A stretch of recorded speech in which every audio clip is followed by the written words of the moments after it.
የሚያወሩ ያውሩ፣ የሚተኙ ይተኙ፣ የሚሳደቡ ይሳደቡ። ነገር ግን እኛ ለኢትዮጵያ በጋራ ወጣቶች ህልመኞች እንድትሆኑ መክራችኋለሁ። ህልመኞች ሁኑ፣ ለህልማችሁ ትጉ።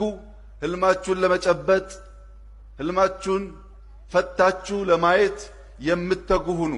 ነገር ግን ህልምና ቅዠትን መለየት ይኖርባችኋል። የምታልሙ የምትተጉ ብትሆኑ፣ በቅንነት የምትሰጡ ብትሆኑ፣ በነፃ መስጠት ልማዱ የሆነው ፈጣሪ ይረዳችኋል፣ ያከናውናችኋል። ነገር ግን ከኢትዮጵያ በመስረቅ ከኢትዮጵያ በማጉደል ኢትዮጵያን በማጉደል ማንም ተጠቃሚ መሆን ስለማይችል ልባችን የሰፋ አእምሯችን የሰፋ የሰከነ የሚያስተውል